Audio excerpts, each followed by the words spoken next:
What's up, everybody? We're here. Another new episode of the Last Wave podcast.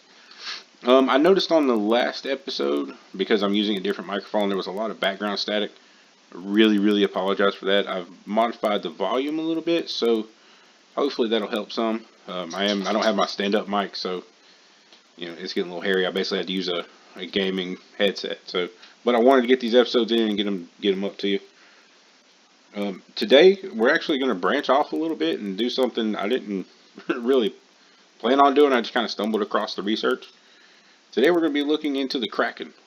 Yeah, that's right. The huge, monster of myth and legend. There's a whole lot more to it than I expected when I really started looking into it.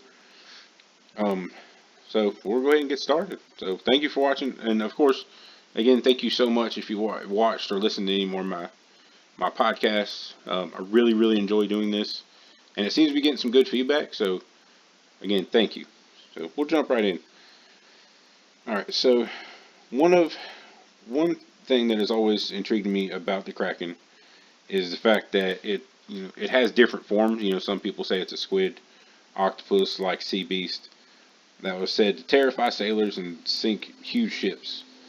And when most people think of the Kraken, like I'm the same way, they harken up images from movies like Pirates of the Caribbean, uh, you know, warmer climates and things of that nature, or even great Greek gods and battles like in Clash of the Titans. Uh, that's what most people think. That's what I think when I think of the Kraken. The interesting thing is most stories and legends originate from the Norse Vikings and Scandinavian folklore. In the research, I was taken aback by that as well. It was written about in the Norse sagas, which are early writings of the Norse people.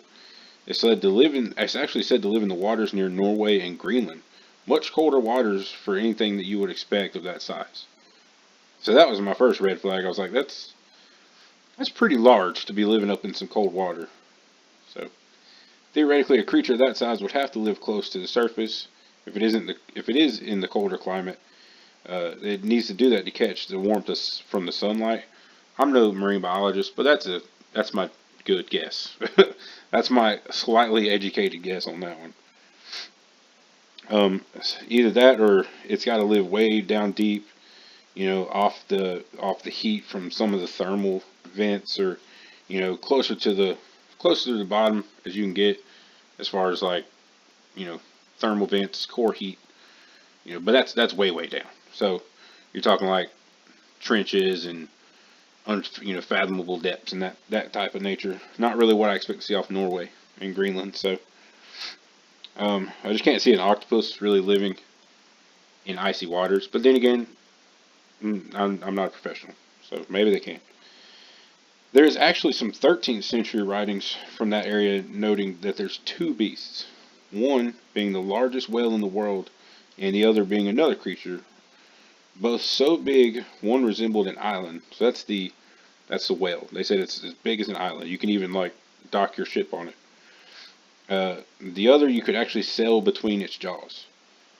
That sounds absurd to me, but we know more about the moon and Mars than we do about our oceans, so who knows what may lurk out there in the depths. One really cool quote, I'm going to read this in Latin and probably butcher it, is in mare multa latient, and that means in the ocean many things are hidden. I stumbled across that in the research, thought it was really cool. Again, I probably butchered it, but you're not here for the professional content. Let's see. So, again, who knows what could be out there? We know so much more about other things than we do about our own oceans. There were other writings regarding these two creatures, and even thoughts stating that they had to be the only two living creatures in that species, or in their species, and did not seem capable of reproducing.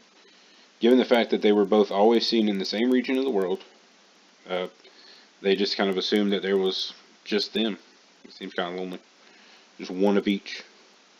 The Bishop of Bergen wrote that if the beast used one of its arms, it could pull down the mightiest man of war, which is a giant, warship, or one of the most dangerous parts would be the whirlpool left in its wake. So that's just crazy in itself. Like, it's big enough to where if it swims down or away, you could be torn up just in the wake that it leaves behind. Some other excerpts from the bishop's writing, and this is old. This is not some dude from yesterday. Apparently did not jot down the year, but it's probably, I believe is years ago. You're talking hundreds of years ago. So you'll know when you start reeling in an inordinate amount of fish, it's the Kraken. You see, that's what's scaring them up towards the surface. But escaping from its clutches is not impossible. Accomplished rowers can hightail it out of there, and when they find themselves out of danger, they lie upon their oars. They rely upon their oars. And after a few minutes, they see this enormous monster come up to the surface of the water. Its back is a mile and a half in circumference and looks like a number of small islands. Now, he describes the Kraken. The Kraken is chasing small fish up to the surface. We know that's not a squid or octopus tactic. That is a whale tactic. So it sounds like what he's describing is just an absolute massive whale. We know whales have, barnacle-like, bumps on their skin. So it sounds to me like he's just describing like the biggest whale in the history of ever. Now, a fascination mainly in movies these days in the Kraken. You see that the legend brings up a fear of the depths and what might be below the surface. Some more recent incidents are the surfacing of tales from the Arctic by a Japanese whaling vessel reporting something large and white and humanoid. This is going to branch off a little bit, but the Ningen, or human as it is translated, is a massive creature, allegedly the size of a very large whale or bigger, and has been seen and reports have some has been seen and reports are are from different vessels. It's not just one or two people. There's alleged photos and videos as well. I've seen the photos. They're sketchy at best. The video looks like it's from some type of sonar, but it could have been easily manipulated as well. Something that just doesn't make sense to science, more or less, is that example of another example of a huge, massive creature living in frigid water. This one especially, given that it is described as almost humanoid with arms and a head, a head-like shape at the tip. My opinion on this creature has always been that if it's real, man, that's a big if, that it's a massive ray type creature, like a manta ray. It can use its massive, wingspan to catch sunlight near the surface and probably glides along super, super slow. Imagine a whale shark, except wide and shaped like a manta ray, more or less. So, one thing to note is the recent discoveries of these Greenland sharks. And if you haven't seen these, just look them up. And these things are like 300 to 500 years old. They've just been out there lazily drifting along in these ice cold waters. So they're not small by any means, but they're not very large. So that in itself could lend a little bit of credence, and especially the longevity of life of these creatures is suspected to be 300 to 500 years old. That's something completely new to science. It's only been discovered in the last couple of years. So that in itself could lend a little bit of credence to this type of thing. One explanation for the other creature seen with the Kraken in Norway is the um, Aspidoshalon. That's not correct. That's not how you say that. I should have typed it out differently. But anyway, it's a massive whale that's allegedly the size of an island. It's talked about in Greek legends. So again, you see these legends connecting with Norse and Greek. They're tied into the same thing. They're seeing the same things allegedly. And these are two groups that, as far as I remember, aren't supposed to have contact with each other.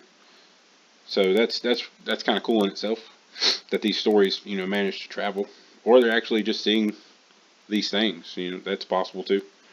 That would be more fanciful than I guess a story being passed along. But actually, with recent reports, unrelated, but a Norse grave was found recently with blue glass beads that actually originated from Egypt.